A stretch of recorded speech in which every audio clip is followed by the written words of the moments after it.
Bonjour.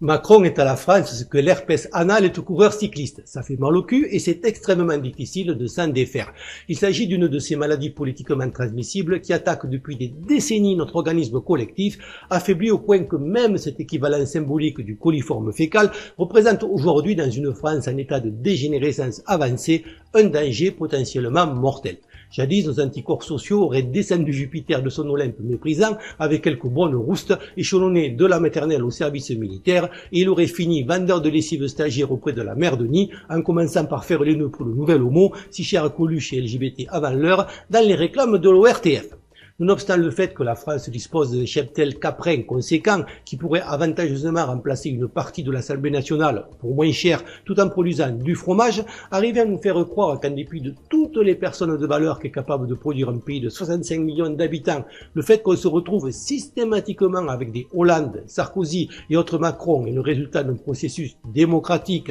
honnête et vertueux, et certainement avec la substitution du travail par l'emploi, le plus gros foutage de gueule de tous les temps. Un peu comme si, de tout ce qu'a produit Descartes, au lieu de retenir le discours de la méthode, on ne retenait pour le représenter que le ténia de 5 mètres qu'il a expulsé quand il avait 10 ans, et que ce choix ne choquait personne. Ces homuncules qui, de par tout ce qui émane d'eux, sont une insulte permanente au peuple qui sont supposés représenter aux yeux du monde, sont spécialement sélectionnés et nous sont imposés par un système totalitaire, bien camoufler d'ailleurs les faux choix qu'ils nous proposent, afin, il fallait y penser, de conforter par leur médiocrité et leur nullité surréaliste l'illusion de notre incapacité collective à faire des bons choix, ce qui, paradoxalement, nous maintient, par la peur de nous-mêmes ainsi entretenus, dans la voie de garage de la démocratie représentative. Démocratie qui a annihilé toutes nos libertés fondamentales au profit de celle de consommer, et ceux qui se voient soudainement privés de cette liberté-là pour cause d'atrophie pécuniaire, comme les gilets jaunes, finissent par très vite réaliser qu'ils ont été privés de toutes les autres, celle de circuler, de manifester, de s'exprimer, à l'exception peut-être de celle de se faire mettre tant ou rarement propre qu'au figuré. Si l'on pourrait, à la limite, supporter un système monarchique ou totalitaire qui aurait l'honnêteté d'annoncer la couleur dès lors qu'il manifesterait, ne fût-ce que par orgueil, un vague souci du bien commun et ferait son possible pour que les frigos soient raisonnablement pleins, il en va autrement lorsqu'il s'agit d'un système mafieux de spoliation qui non seulement nous vend à la découpe à des intérêts étrangers, mais qui en plus nous prend pour des cons avec ces valeurs de la République qu'il nous assène à coups de matraque. Qu'on l'apprécie ou non, force est de constater qu'Alain Soral a récemment rejoint la déjà trop longue liste des Renoir, Rissen et autres Lelay, condamnés à de la prison ferme pour leurs opinions dans le soi-disant pays des droits de l'homme qui a eu un temps Voltaire sur ses billets de banque, et que ce durcissement à son égard, alors qu'il tient le même discours depuis plus de 10 ans, coïncide bizarrement avec l'apparition des Gilets jaunes qu'il soutient abondamment sur son site. Gilets jaunes qui remplissent les tribunaux et les prisons, tandis que des criminels se baladent en liberté ou avec un bracelet électronique comme Claude Guéant, lampiste sarkozien, qu'il a à peine fallu 15 ans pour condamner, la libido judiciaire oscillant entre l'impuissance érectile envers les politiques et l'éjaculation précoce envers ceux qui n'ont pas la décence de crever en silence. Sachant en revanche que, sauf si on les fait agresser par de faux gilets jaunes dont on pourra se demander comment ils auront pu pénétrer dans le périmètre, les braves qui vont prochainement manifester pour soutenir Macron, transportés gratuitement de tous les coins de France dans des bus payés avec nos sous et à qui les CRS porteront des boissons chaudes et masseront les pieds quand ils seront fatigués, ne seront pas inquiétés et nous indiqueront la main sur le cœur et le regard outré que la France est une démocratie, qu'ils n'ont subi aucune entrave dans leur droit de circulation, de manifestation et de parole et pourront, tel le CID, déclamer « Nous partîmes 500, mais par un prompt effort, ils nous virent 100 000, BFM mais consorts. » Après le coup de la cagnotte aussi bidonnée qu'illégale pour soutenir nos braves CRS qui souffrent de tennis elbow dans l'indifférence générale, voici donc qu'on importe le concept de manifestation bidon, comme aux États-Unis, où Soros paie les participants 30 $ de l'heure pour dire que Trump n'est pas gentil. Mais Macron, dont on attend toujours qu'il justifie la provenance de 144 000 € sur ses comptes de campagne, à moins de scrupules et ne va pas payer de sa poche quand il a à sa disposition les moyens de l'État pour faire sa pub, comme quand il était ministre et comme il le fait déjà sous prétexte de grands débats pour sa liste de zombies en marche branlante vers les européennes. Un grand débat sans gilets jaunes, tenu à distance par quelques milliers de policiers xanthophobes, la xanthophobie étant la phobie du jaune, débat au cours duquel des maires, entassés comme des poulets en batterie, classés label bleu, blanc, rouge par les préfets qui les ont sélectionnés, se voient accorder le privilège, sous la houlette des deux ministres impartiaux qui animent la chose, de poser, tel Francis Blanche à Pierre Dac, deux questions au Tsar Rabindranath Macron. Le ridicule ne tuant malheureusement plus, pour faire bonne mesure et détourner l'attention, comme à chaque fois, on envoie Marlène, seul décolleté potable disponible au gouvernement, au casse-pipe, alors qu'on l'imaginerait plutôt dans la production des ustensiles fumatoires, pour peu qu'il y ait quoi que ce soit d'autobiographique dans son best-seller « Les filles bien n'avalent pas », ce qui laisserait la possibilité au final d'un solde créditeur encalumet suffisamment confortable pour respirer feu Magritte jusque dans sa tombe, qui n'en est peut-être pas une. Sa bouche lui servant hélas aussi à parler, on l'envoie donc au charbon, la pauvre petite, en la bombardant, et c'est presque une promotion, co-animatrice avec Cyril Hanouna, non pas d'un grand débat réservé aux élus, mais d'une version pour la plèbe, un petit débat en quelque sorte, avec arôme naturel de peuple et de vrais morceaux de gilets jaunes dedans.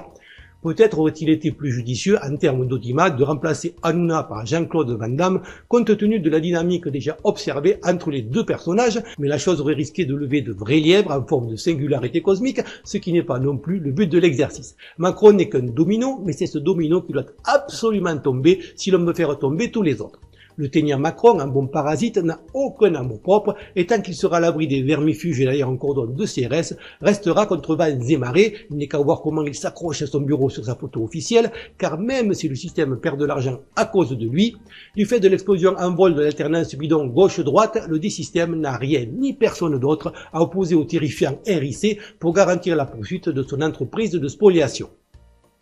Macron, qui au cas où son fanatisme s'avérerait insuffisant et probablement tenu par quelques dossiers scabreux, n'a aucune marge de manœuvre dans un pays saigné à blanc par le racket qui n'implique pas une révolution contre les perpétrateurs du dit racket qui l'ont mis là pour liquider la France et sucer ce qui lui reste de moelle. La lutte contre les gilets jaunes va donc s'intensifier en essayant de donner l'illusion de l'existence de contre-manifestants pour influencer le moujon indécis et tenter d'enrayer la menace de manifestations massives de millions de personnes qui rendraient la situation du pouvoir intenable. Pouvoir qui, à court de miettes à redistribuer, compte pathétiquement sur le fait que le temps fasse son œuvre et que les gens, emportés par le maelstrom médiatique permanent destiné à détourner leur attention des vrais problèmes, à nourrir leur anxiété, se lassent. Ça ne peut plus fonctionner lorsque les gens voient leur situation s'aggraver à vitesse exponentielle, ce qui a vocation à donner la jaunisse à de plus en plus de monde, d'autant plus que tous ceux qui ont subi ou assisté à des violences policières sont confrontés au choix cornélien de crever en silence ou de se radicaliser. La gageure pour les gilets jaunes est donc de durer et de rendre la vie intenable au gouvernement sans s'aliéner des sympathisants en leur pourrissant la vie. Le sabotage des radars et les péages gratuits se sont avérés stratégiquement plus efficaces dans cette optique que le blocage des routes, mais c'est une pente glissante et il ne faudrait pas qu'en se baladant sur le projet Gutenberg, quelques gilets jaunes anglophones tombent parmi les documents déclassifiés et rendus publics par le gouvernement américain sur le guide de sabotage rédigé par l'ancêtre de la CIA, l'OSS, dans les années 40. Sachant qu'il suffit d'une simple patate pour immobiliser pacifiquement et sans violence ni dégradation un fourgon de CRS, je vais pour ma part limiter mes suggestions aux actions légales et pacifiques qui de toute façon sont les seules qu'on a le droit d'encourager.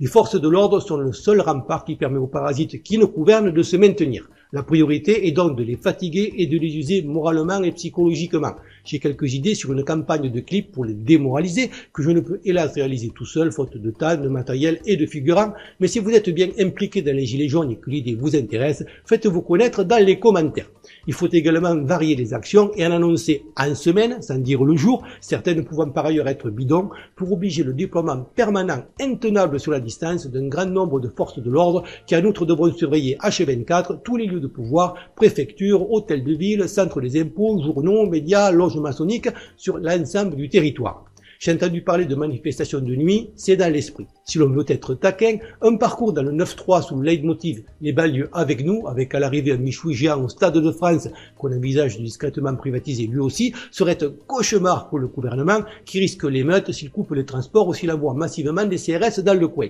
Même s'il aurait beau jeu, et c'est un risque à ne pas négliger, de puiser dans son catalogue de fichiers S et de policiers infiltrés pour tenter de générer des affrontements communautaires qui serviraient ses intérêts. Moins risqué mais plus médiatique, un pèlerinage massif à Lourdes avec des pots de d'un cierge et prière commune œcuménique pour que Dieu nous débarrasse de Macron par tout moyen qu'il jugera utile. Concernant les affichages, on peut réaliser grâce à certains logiciels gratuits le découpage et l'exportation en PDF en 200 feuilles A4 d'une affiche standard de 4 mètres sur 3 qu'il suffit d'imprimer par petits paquets à répartir entre personnes ayant accès gratuitement à une imprimante pour produire pour le prix d'un rouleau de scotch de quoi recouvrir des panneaux d'affichage inutilisés par des images géantes promouvant les gilets jaunes, le RIC, demandant la démission de Macron ou dénonçant la violence policière. Il est également possible de faire le tour des hypermarchés, lesquels, s'ils ne veulent pas voir, par exemple, des centaines de personnes monopoliser un chariot et encombrer les rayons sans rien acheter, ce qui est tout à fait légal, se feront un plaisir de diffuser en boucle sur leur plus grand téléviseur les vidéos qu'on mettra à leur disposition sur une clé USB. Il est aussi possible, j'ai vu passer cette idée dans les commentaires, de se rendre en masse devant les commissariats et les gendarmeries et de demander à se faire arrêter. On peut aussi envisager des manifestations à thème, par exemple les gilets jaunes avec les infirmières, focalisées autour de lieux spécifiques, histoire de montrer semaine après semaine à l'opinion publique que le bateau coule de partout. On peut aussi soutenir les styles rouges et se proposer, histoire de changer un peu les associations LGBT, pour faire des interventions pédagogiques dans les établissements scolaires pour expliquer le mouvement. La limite, c'est l'imagination et c'est bien connu. En France, on n'a pas de pétrole, mais on a des idées. N'hésitez pas à partager les vôtres. Comme d'habitude, je n'ai pas la prétention de détenir la vérité, juste d'avoir, tant qu'on me laisse faire, un discours honnête, logique et argumenté, sans autocensure. Je ne filtre aucun commentaire et cette chaîne, par principe, n'est pas monétisée et ne fait pas appel aux dons. Si vous voulez me soutenir, faites-le en likant, commentant et, pour les plus courageux, en partageant mes vidéos afin de toucher un peu large public en espérant que ça puisse contribuer à faire avancer les choses. Merci encore à tous pour votre fidélité et vos encouragements et à bientôt, j'espère.